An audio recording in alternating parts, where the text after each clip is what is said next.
தொகுதி மறுசீரமைப்பு என்பது ஜனநாயகத்திற்கும் அரசியல் அமைப்புக்கும் எதிரானது என துரை வைகோ எம்பி தெரிவித்துள்ளார்.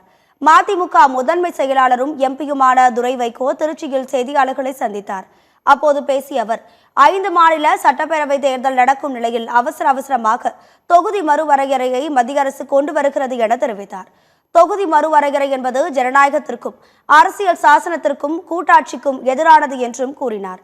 பெண்களுக்கான 33 விழுக்காடு இடஒதுக்கீட்டை வரவேற்கிறோம் என்றும் கூறியுள்ளார்.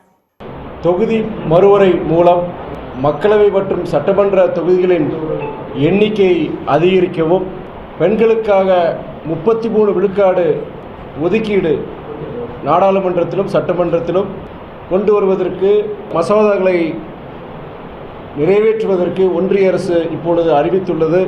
தென் மாநிலங்களுக்கு உண்டான அந்த எண்ணிக்கை குறைக்கப்படக்கூடாது. ப்ரொபோர்ஷனல் ரெப்ரசன்டேஷன் எண்ணிக்கைங்கிறது மொத்த நாடாளுமன்றத்தில் இப்போ என்ன சொல்கிறாங்கன்னா 50 விழுக்காடு அந்த மக்களவையுடைய எண்ணிக்கை, தொகுதியினுடைய எண்ணிக்கையை உயர்த்த போகிறேன்னு சொல்கிறாங்க.